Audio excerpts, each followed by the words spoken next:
We're today at the Rooster Teeth offices with the man himself, Burnie Merns, the voice of church and the man behind, really the face of Rooster Teeth, if you will. You're all over the place, and I want to thank you for giving us some of your time here at your beautiful office. Well, thank you, and I work very hard to make sure that I'm not the face of Rooster Teeth. There's a lot better looking people than me that like to put out there, but thanks. Yeah, but this is sort of there's games everywhere, there's DVDs everywhere. It is sort of a geek haven, if you will.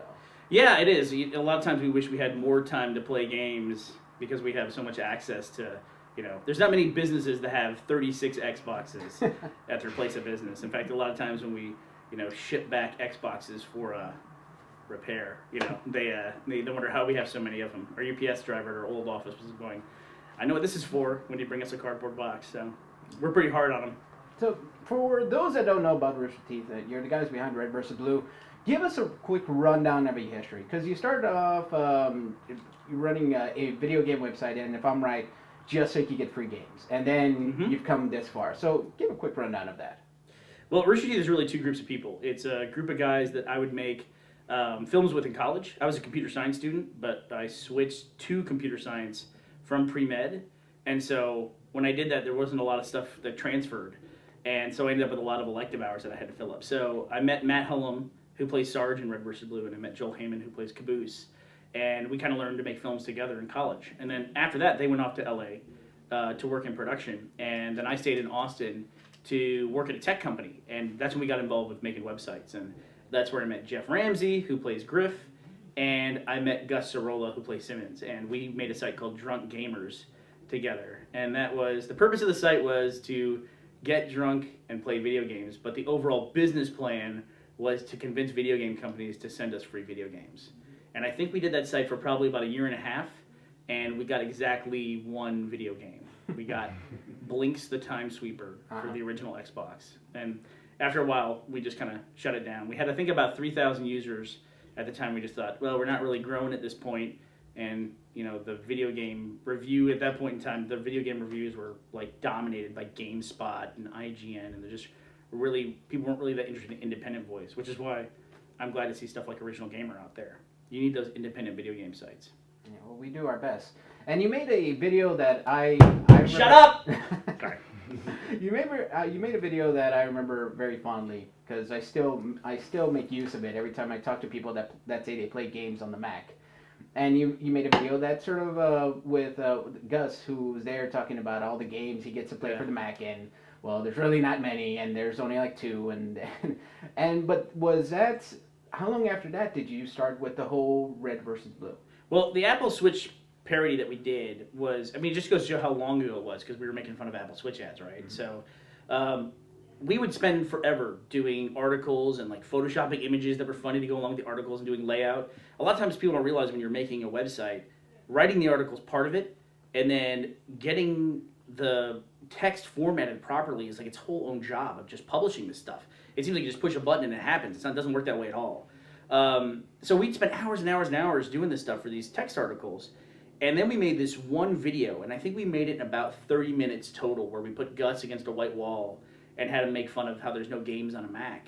And within 24 hours, it was on the desktop of my buddy Matt out in LA. Some guy just randomly loaded it up, and he was watching. He walked into that guy's office and was really confused. He said, do you know Gus? And the guy's like, no, this is some funny thing I saw online. And that sounds pretty commonplace today, because we have YouTube and you put something out and everyone in the world can access it. But back then it was a download, and we didn't do anything to publicize it, and it went halfway across the country in about one day. And that was kind of a light bulb moment for us, I think. And I'd always been interested in doing video, which is why we made the Apple Switch ad, but it was pretty quickly after that. I'd say probably within about 4 or 5 months we were making Red vs. Blue. And because what I love the most about Red vs. Blue, aside from the comedy, is just that there's a real sense of that there's a great storyline, but there's so much just jabbing each other and making fun of each other that it still has that sense of a couple of guys that started just making fun of each other while playing Halo. It still kind of feels like that, although there's a big storyline. Is that still how it's treated from day one? Are you still kind of looking at that where you just constantly jab at each other? Is that part? Is that part of the process now? Yeah, I mean, yeah, we write Red versus Blue like the story happens in spite of the characters, that they get kind of drawn into these plot lines, but they're not interested at all. I mean, the metaphor for the whole thing is that these are the multiplayer guys, right? And there's this huge Halo campaign that's taking place that doesn't touch them in any way at all. And it's just for the guys that are there to show up, red team, blue team, they just want to fight each other, they just want to yell at each other, that's all they're there for. They're not interested in storyline or anything like that. And so when we have a plot element that comes up, and we just finished a massive plot line that went across 3 different seasons, the characters in that plot line, those are the actual main characters. We just happen to focus on the side, nothing, minor characters for Red versus Blue. But these major, intricate plot lines, those main characters just kind of come in and out of our storyline, and we're just focusing on the guys who were dragged along, kicking and screaming, kind of. And another thing I always find fascinating is that Bungie is so on board with you guys. And it's usually kind of a surprise. A lot of companies with their intellectual property, especially as something as popular as Halo, you would think they'd be incredibly defensive and don't want anybody making fun of it. But they've really sort of come on board, and you've gone from guys who are really fans of the game and you make these funny videos to you're kind of you're promoters of the game as well as you're almost like a testers for the game. I mean, they've come to you for, from what I've heard, they've come to you for different games to let you almost test them out and see how this works, see how that works. When did that first start? Where they went from just saying, "Hey, you guys do a great job," to, "Hey, we want you to do some more stuff with us." Well, I think our initial plan was to kind of fly under the radar. Mm-hmm. That was like our official marketing plan, because we realized that we were using Halo to make these funny kind of maybe a little off-color comedy shorts. And, it wasn't just Bungie, it was really Microsoft too, because, you have developers that make the game and they're artists, and then you have the business guys, the publishers, like Microsoft in this case. So, I mean, we were trying to be as careful as possible. And I think it was that plan of flying under the radar lasted about 3 episodes, because the first episode got 3,000 views, and then the second episode got about 200,000 views. And then we were up to 500,000 views by about the 3rd episode, and then within a month we were at 1 million. But once we reached that 3rd episode, I mean, people who wanted to know about it pretty much knew about it at that point. It went really fast. And so we actually got a call from Bungie, and they said, right out of the gate, they said, "We really like what you guys are doing. We think it's crazy, but we want to make sure that you do it in the right way so that you can continue to do it." And I think that, I was a little bit older when I started Red vs. Blue. I wasn't just a kid straight out of high school or something like that. So I understood that, and I went in, talked to them, and they guided us through the process with Microsoft. And I mean, really, to Microsoft's credit, they took a look at it and they said, here's something that's different. We think it's innovative.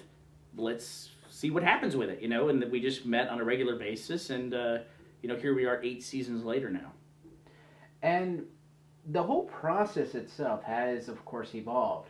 It went from having everybody set up in a system link, with one guy being the camera guy, to, well, I mean, now when I've looked at Revelations, you have from regular in-game video to this whole sort of, rendered footage that looks great. How is the process now?